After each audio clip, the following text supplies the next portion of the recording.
অতীতে রাজ্যে বিভিন্ন সময় বিভিন্ন জায়গায় জাল আধার কার্ড, ভোটার কার্ড বা রেশন কার্ড তৈরির চক্রের হদিশ পাওয়া গিয়েছে।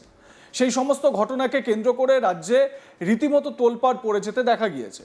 ওই সমস্ত জাল আধার কার্ড বা জাল ভোটার কার্ডকে হাতিয়ার করেই বাংলাদেশি অনুপ্রবেশকারীরা ভারতে বসবাস করার সুযোগ পেয়ে যেত বলেই অভিযোগ। এবার ফের একবার জাল আধার কার্ড তৈরির চক্রের হদিশ পাওয়া গেল।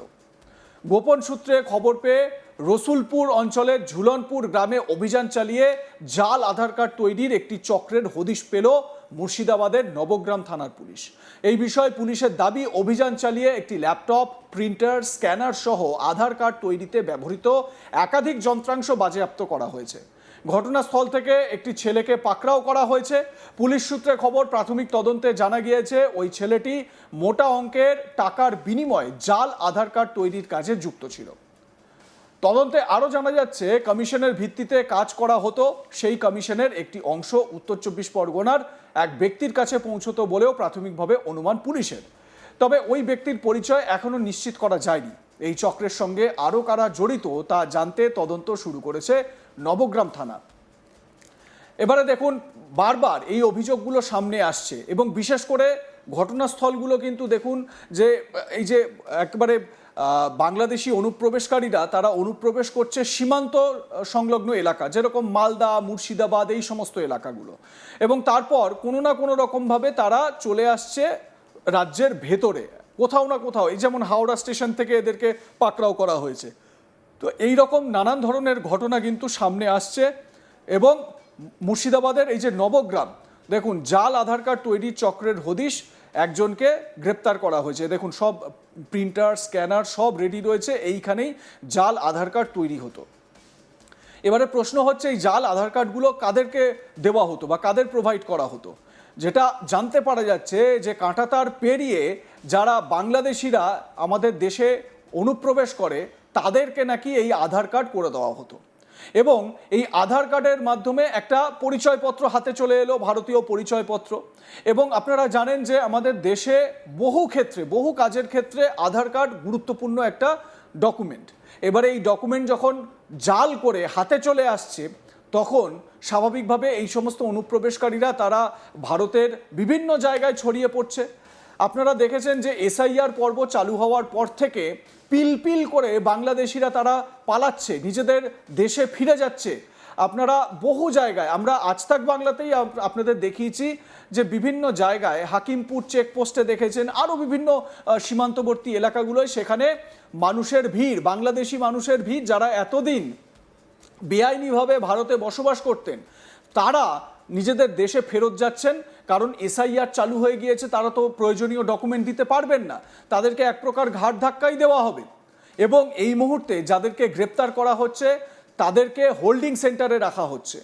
হোল্ডিং সেন্টারে রেখে তারপর তাদেরকে বাংলাদেশে কিভাবে ফেরত পাঠানো যায় সেই বন্দোবস্ত করা হচ্ছে।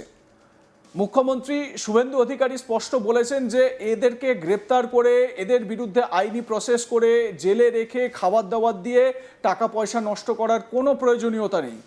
এদেরকে হোল্ডিং সেন্টারে রাখো, তারপর সেখান থেকে বের করে দাও, মানে বাংলাদেশে পাঠিয়ে দাও এদেরকে। আমার সহকর্মী সব্যসাচী ব্যানার্জি কি বলছেন এ প্রসঙ্গে, তার প্রতিবেদনে শুনে নিন। আবারও মুর্শিদাবাদে জাল আধার কার্ড তৈরির অপরাধেই এক বালককে গ্রেপ্তার করলো নবগ্রাম থানার পুলিশ। মুর্শিদাবাদে এর আগেও আমরা দেখেছি বিভিন্ন জায়গাতেই কিন্তু ফেক আধার কার্ড তৈরির একটি র্যাকেট চলছে, একটি চক্র কিন্তু অ্যাক্টিভ ভূমিকায় আছে। আর সেই কারণের জন্যই কিন্তু বিভিন্নভাবে বাংলাদেশিরা অনুপ্রবেশ করে তারা কিন্তু এই পথেই তাদের নথিপত্র করে নিতে পারছে। আবারও এক জাল আধার কার্ড চক্রের হদিশ মিলল নবগ্রাম থানার পুলিশের কাছেই। নবগ্রাম থানার পুলিশ রসুলপুর অঞ্চলের, রসুলপুর বলে একটি অঞ্চল আছে, সেই রসুলপুর অঞ্চলের ঝুলনপুর গ্রাম নবগ্রাম থানার অন্তর্গত, সেই এলাকাতেই এক বালক তার বাড়িতেই কিন্তু ল্যাপটপ এবং আধার কার্ড তৈরির যে সরঞ্জাম, যেমন fingerprint scanner, I ball scanner, পাশাপাশি প্রিন্টার, সমস্ত কিছু নিয়েই কিন্তু একটা ভয়ঙ্কর ব্যবসা ফেঁদে বসেছিল, এমনটাই কিন্তু পুলিশ সূত্রে জানা যাচ্ছে। এবং তার পেছনে এই বালক একা ছিল না, তার পেছনে কিন্তু একটি উত্তর 24 পরগনার কেউ একজন কোনো এক ব্যক্তি ছিল, এমনটাও কিন্তু পুলিশ সূত্রে জানা যাচ্ছে। এইখান থেকে যে ইনকাম হতো, মোটা অঙ্কের বিনিময়ে কিন্তু আধার কার্ড করে দেওয়া হতো, এবং এইখান থেকে যে ইনকাম হতো সেই ইনকামের একটা মোটা অংশ কিন্তু উত্তর 24 পরগনায় সেই ব্যক্তির কাছে চলে যেত, এমনটাই কিন্তু পুলিশ সূত্রে জানা যাচ্ছে। যদিও তদন্তের স্বার্থে সেই ব্যক্তির নাম প্রকাশ করেনি পুলিশ, তবে সামনের দিনে হয়তো সেই ব্যক্তিকেও আইনের দ্বারস্থ করবে, আইন তার কাছে অব্দিও পৌঁছে যাবে যে এই চক্র কত দূর অব্দি বিস্তৃত আছে। মুর্শিদাবাদে কি আর কেউ আছে যারা এই ভুয়া আধার কার্ড চক্রের সাথে যুক্ত আছে? আমরা বিগত দিনে যেমন সাগর দিঘিতে দেখেছি, সেই রকমই কিন্তু শামসেরগঞ্জে দেখেছি, পাশাপাশি জলঙ্গি, ডোমকল, বিভিন্ন এলাকায় মুর্শিদাবাদের একাধিক জায়গাতেই কিন্তু জাল আধার কার্ড তৈরির কাজ চলতো।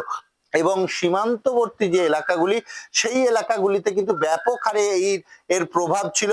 এবং যারাই জাল আধার কার্ড তৈরি করাতে চাইতো তারা কিন্তু ঠিক এই সকল ব্যক্তিদের হদিশ পেয়ে যেত এবং খুব অনায়াসেই জাল আধার কার্ড বের করে নিতে পারতো। যেখানে একটি বৈধ আধার কার্ড ঠিক করতে, সংশোধন করতে অথবা তৈরি করতে নাম লেখাতে হয় ব্যাংকে, এবং ব্যাংক বা পোস্ট অফিসে নাম লিখিয়ে তার ডেট পরে সেই ডেট অনুযায়ী আধার কার্ড তৈরি অথবা কোনো সংশোধন করতে পারে সাধারণ মানুষ। সেখানেই টাকার বিনিময়ে জাল আধার কার্ড তৈরি হয়ে যেত মুর্শিদাবাদের বিভিন্ন জায়গায়, এমনই কিন্তু অভিযোগ উঠে আসছে।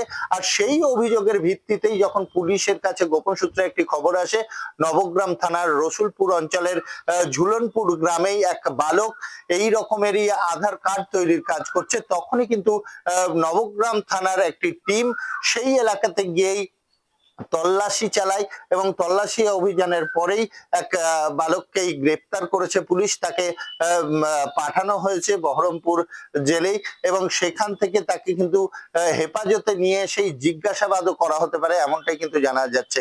এবং উত্তর 24 পরগনায় যে ব্যক্তির কাছে মোটা অঙ্কের কমিশন যেত, হয়তো সেই ব্যক্তি কোনো আইডি দিয়েছিল, সেই আইডি দিয়েই হয়তো খুলে এই আধার কার্ডগুলি তৈরি হচ্ছিল। সমস্ত বিষয় তদন্ত করে দেখছে পুলিশ যে এই বালকটি কিভাবে যুক্ত হয়েছে, এর পেছনে আর কোনো মাথা আছে কিনা, বড় কোনো মাথা আছে কিনা, বড় কোনো চক্র আছে কিনা, সমস্ত বিষয় কিন্তু তদন্ত করে দেখছে পুলিশ। খুবই তাড়াতাড়ি প্রকাশ্যে আসবে এদের পেছনের যে র্যাকেট, যে চক্রটা, এমনটাই কিন্তু পুলিশ সূত্রে জানা যাচ্ছে। এখন দেখার যে আর কোথায় কোথায় মুর্শিদাবাদের এই জাল আধার কার্ড চক্রের যে ঘাঁটি হয়ে আছে, সেখানে পুলিশ কিন্তু প্রতিনিয়তই নজর চালিয়ে যাচ্ছে। বিভিন্ন সীমান্তবর্তী এলাকার পাশাপাশি প্রত্যেকটি কম্পিউটার সেন্টার, সমস্ত কিছুতে কিন্তু পুলিশের নজর আছে যে ভুয়া আধার কার্ড তৈরি বা ভুয়া ডকুমেন্টস তৈরির যে জায়গাগুলি আছে সেগুলি কিন্তু ভেঙে ফেলার আপ্রাণ চেষ্টা করছে পুলিশ।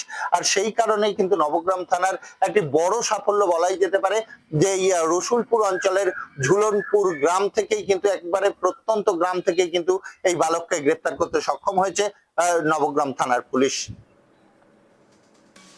আপনাদের মতামত জানান, দেখতে থাকুন আজ তাক বাংলা, সাবস্ক্রাইব করুন আমাদের ইউটিউব চ্যানেলটি।